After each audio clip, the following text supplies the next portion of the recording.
சீதையின் வாழ்க்கை வரலாறு அதை பற்றி ஒரு சில விஷயங்கள் தெரிஞ்சுக்கலாம். கம்பராமாயணத்தில் சீதையோட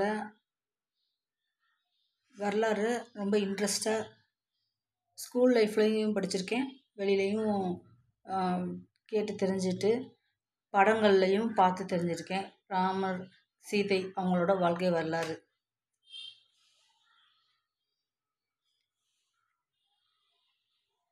விக்கிபீடியாவில் தமிழ் டிரான்ஸ்லேஷனில் இருக்குது டீட்டெயில்.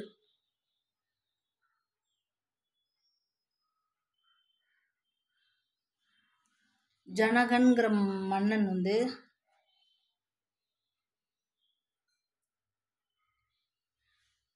சீதையை கடலோர பகுதியில் கண்டுபிடிச்சி எடுத்து வளர்த்தாரு. அவரோட சொந்த மகள் கிடையாது சீதை. அவர் வெளியில் கடலோர பகுதியில் நடந்து போய்கிட்டு இருக்க போது அங்கே கிடச்ச ஒரு பெண் குழந்தைக்கு எடுத்து வளர்க்கும் போது அவருக்கு ஜானகின்னு பேர் வச்சார்.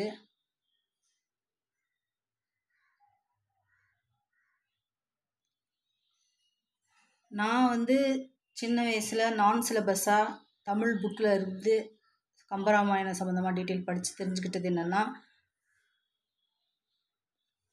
அதில் படித்தேன்னா நான் வெளியில் வேறு புக்ஸில் படித்தேன்னா என்னென்னு சரியாக ஞாபகம் இல்லை. ஆனால் இது ஒரு ஸ்டோரியாக எடுத்துக்கோங்க, அவ்வளோதான். என்னோட நாலேஜுக்கு எனக்கு தெரிஞ்ச ஸ்டோரி. ராவணன் அவனுக்கு பிறந்த குழந்தை, அதோட குழந்தை தான் சீதை. ராவணனோட வயிற்றில் பிறந்த ராவணனுக்கு பிறந்த குழந்தை சீதை. ஆனால் ஜாதகம் சரியில்லை. ஜாதகத்தில் என்ன சொல்லியிருந்தாங்கன்னா, சீதை வளர வளர சீதையினால் அவளோட மகளும் அப்பாவும் சேர்ந்துருந்தா மகளோட ஜாதக காரணமாக ராவணனோட அழிவுக்கு அவளோட ஜாதகம் காரணமாக இருக்கும். அப்படிங்கிறத ராவணனோட டெத்துக்கு இவளோட ஜாதகம் காரணமாக இருக்கும், சீதையோட ஜாதகம் காரணமாக இருக்கும்னு சொன்னதுனால சின்ன வயசுலேயே ஒரு சின்ன போட்டில் அவளை விட்டு கடலோர பகுதியில் விட்டது ராவணன். அதை பார்த்து எடுத்து வளர்த்தது ஜனகன். அப்படிங்கிறத நான் புக்ஸில் பார்த்து தெரிஞ்சு கற்றுக்கிட்டேன். அதை என்னோடய ஃப்ரெண்ட்ஸுக்கிட்ட ஷேர் பண்ணும்போது எங்கள் டீச்சர்ஸும் ராவணனோட மக தான் சீதை அப்படிங்கிறத டீட்டெயிலாக எங்களுக்கு ஒரு நாள் லெக்சர் எடுத்தாங்க.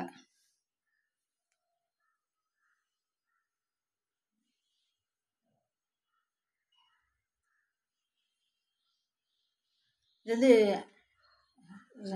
பாரத நாடுனா ஆப்கானிஸ்தான், பாகிஸ்தான், இந்தியா எல்லாமே சேர்ந்து இருந்து ஒன்றா இருந்த நாடு பாரத நாடு. பாரத நாட்டோட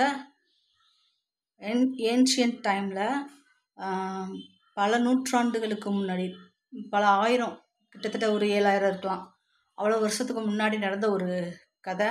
அந்த காலகட்டத்தில் பாதி பேர் மனிதர்களாகவும் பாதி பேர்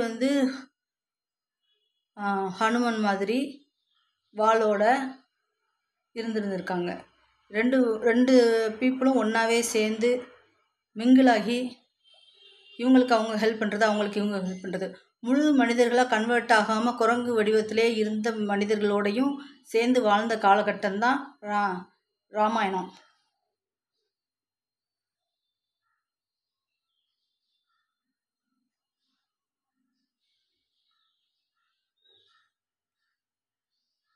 அந்த டைமிங் அதை பற்றி கற்றுக்கிறதுக்கு தெரிஞ்சுக்கிறதுக்கு ரொம்ப ஆவல் அதிகமாகிட்டே இருந்துச்சு.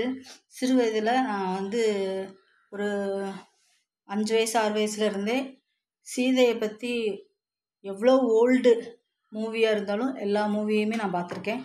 ஒரு 5-6 மூவி எல்லாமே சீதை ரிலேட்டடான கதைகள் இருக்கிற மூவி, அதை நான் பார்த்துருக்கேன். புக்ஸ்லையும் படித்து தெரிஞ்சுக்கிட்டுருக்கேன்.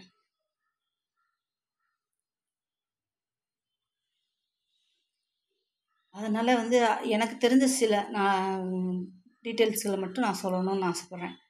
ராவணன் மகளோட ஜாதகம் காரணமாக தனியாக கொண்டு போய் விட்டுட்டு, ஆனால் மகள் எப்படி இருக்காங்கிறத தூதுவர்கள் ஸ்பை அவங்க தூதுவர்கள் மூலமாக தெரிஞ்சுக்கிட்டே இருந்திருக்கும் போது கல்யாணத்துக்கு அப்புறம் அவள் வந்து ரொம்ப கஷ்டப்படுகிறாள் அப்படிங்கிற ஒரு விஷயத்தை தெரிஞ்சுக்கிட்டு அவளை வந்து சிறை எடுத்து கொண்டு வந்து தன்னோட அரண்மனையில் அந்தப்புறத்தில் ஒரு 10 லேடிஸ்கள் மத்தியில் பாதுகாப்பாக வச்சுருந்தது தான் இலங்கையில் சிறை எடுத்து வச்சுருந்தாரு. பாதுகாப்பாக தான் வச்சுருந்தாரு. என்னோடய ட்ரீமில் எப்படி வருதுன்னா, என்னோட யோசனை, எனக்கு திங்கிங்காக என்னோடய ஓன் ஐடியாவான்னு தெரில, தூங்கும்போது கனவில் டெய்லி வந்து ராவணனும் சீதையும் மீட் பண்ணிக்கிறாங்க. ஆனால் வந்து ஒருத்தர் வந்து டச் பண்ண மாட்டாங்க, ஒருத்தர் பார்த்துக்கிற கூட மாட்டாங்க. நான் கான்வர்சேஷன் மட்டும் பண்ணுவாங்க டெய்லி. ஆனால் அங்கே 10 லேடிஸ் இருப்பாங்க. இது வந்து என்னோட கனவில் வந்த விஷயம். நான் எதை பற்றி ஓவராக திங்க் பண்ணுறேனோ அது என்னோடய கனவுலவும் வந்துடும். That's it. I want to share this my knowledge to my YouTube channel.